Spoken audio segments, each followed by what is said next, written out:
उत्तर प्रदेश की सियासत में अपने वोट बैंक की तलाश में जुटी मायावती ने भतीजे आकाश आनंद को पार्टी में दरकिनार कर अपने लिए एक और मुसीबत मोल ले ली है।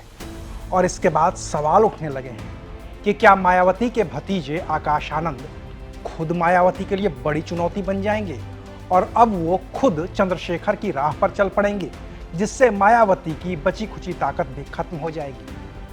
आखिर मायावती के फैसले का बसपा पर, बसपा के वोटरों पर, मायावती पर और उससे भी ज्यादा आकाश आनंद पर क्या होगा असर, आज बात करेंगे विस्तार से। नमस्कार, मैं हूं अविनाश और आप देख रहे हैं एबीपी लाइव। आकाश आनंद के राजनीतिक भविष्य को समझने के लिए आपको उन परिस्थितियों को समझना चाहिए जिनमें चंद्रशेखर दलितों के नेता बने और इतने बड़े हो गए कि मायावती के उम्मीदवार उतारने के बावजूद उन्होंने नगीना लोकसभा सीट से निर्दलीय ही जीत दर्ज कर ली और सांसद बन गए, जबकि मायावती का लोकसभा में खाता भी नहीं खुला और विधानसभा में भी जो एक सीट मिली उसकी वजह मायावती नहीं बल्कि खुद उमाशंकर सिंह थे, जिनका अपना वोट बैंक था। चंद्रशेखर दलितों के नेता तब बने जब मायावती अपनी सियासत के उत्तरार्ध में पहुंच गए। 2007 से 2012 तक अपने दम पर यूपी में सरकार बनाने वाली मायावती 2012 के विधानसभा चुनाव में 80 सीटों पर सिमटकर सत्ता से बाहर हो गई।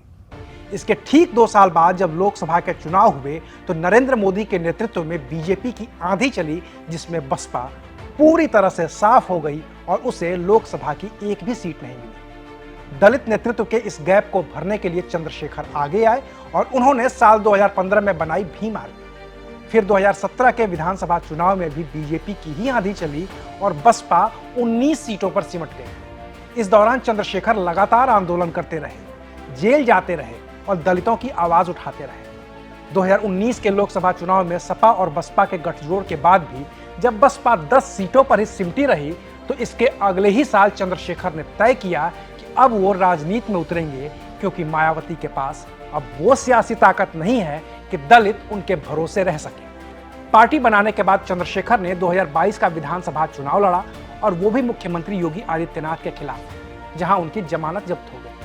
लेकिन 2024 में चंद्रशेखर ने नगीना की लोकसभा सीट जीतकर न सिर्फ खुद को लोकसभा में स्थापित किया बल्कि दलित समाज के लिए एक नए नेतृत्व की भी पेशकश कर दी। इस सियासी पारी के दौरान चंद्रशेखर ने कई बार मायावती से मुलाकात करनी चाहिए, उनसे गठबंधन करना चाहा, उनके साथ रहना चाहा, लेकिन मायावती ने हमेशा इनकार किया और चंद्रशेखर इस सियासी मैदान में एकला ही चल पड़े, जिसमें उन्हें जीत भी हासिल हुई।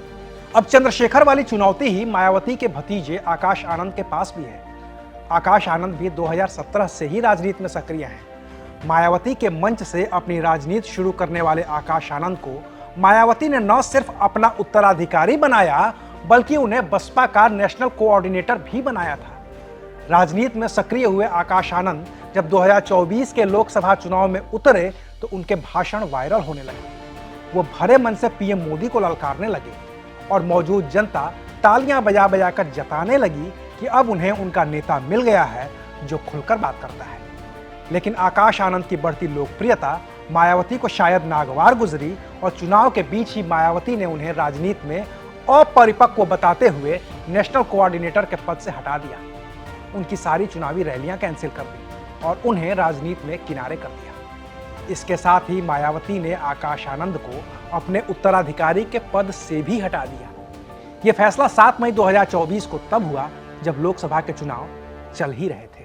चुनाव के नतीजे आए तो मायावती का खाता भी नहीं खुला, वोट बैंक भी 10% से कम हो गया। यही वो चुनाव था जिसमें चंद्रशेखर ने जीत दर्ज की और सांसद बन गए और तब मायावती को फिर से भतीजे आकाश आनंद की याद आई। 47 दिनों के अंदर अंदर अपना फैसला वापस ले लिया।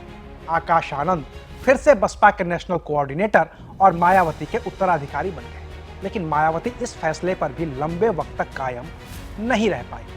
पहले तो उन्होंने आकाश आनंद के ससुर अशोक सिद्धार्थ को पार्टी से निकाला, आकाश आनंद के एक और करीबी नेता को भी पार्टी से बाहर किया और अब 2 मार्च 2025 को मायावती ने आकाश आनंद को भी न सिर्फ नेशनल कोऑर्डिनेटर के पद से और अपने उत्तराधिकारी के पद से हटाया है बल्कि आकाश आनंद को पार्टी में भी साइडलाइन कर दिया गया है।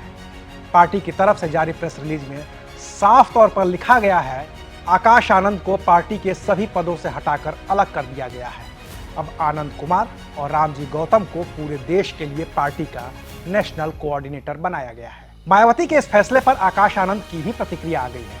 सोशल मीडिया साइट एक्स पर आकाश आनंद ने जो लिखा है उसका मजमून ये है कि आदरणीय बहन जी का हर फैसला मेरे लिए पत्थर की लकीर के समान है। मैं उनके हर फैसले का सम्मान करता हूँ, उस फैसले के साथ खड़ा हूँ। अब ये तो आकाश आनंद की त्वरित प्रतिक्रिया है, जिसका सीधा मतलब ये है कि आकाश आनंद अब भी मायावती के साथ ही हैं। लेकिन सवाल है कि कब तक? जिस नेशनल कोऑर्डिनेटर की पोजीशन उनके पास थी वो अब उनके पिता के पास तो है, लेकिन उनके साथ ही उनके ससुर अशोक सिद्धार्थ भी पार्टी से बाहर कर दिए गए। ऐसे में क्या आकाश आनंद हाथ पर हाथ धरे बैठे रहेंगे? क्या उनके ससुर अशोक सिद्धार्थ हाथ पर हाथ धरे ही बैठे रहेंगे और इंतजार करते रहेंगे कि कब मायावती अपना फैसला बदलें और उन्हें राजनीति में वापस लें? या फिर आकाश आनंद भी चंद्रशेखर की तरह उठकर खड़े होंगे और ऐलान करेंगे कि दलितों के नए रहनुमा अब वो हैं? या फिर जो चंद्रशेखर मायावती से हाथ नहीं मिला पाए वो आकाश आनंद से हाथ मिलाकर उन्हें अपने साथ आने का न्योता देंगे? होने को तो कुछ भी हो सकता है, लेकिन इतना तो तय है कि मायावती के इस फैसले से बसपा को नुकसान के अलावा फिलवक्त और कुछ हासिल होने वाला तो नहीं ही दिख रहा है। अभी के लिए बस इतना ही। फिर मिलेंगे नई खबर के साथ। देखते रहिए एबीपी लाइव। शुक्रिया।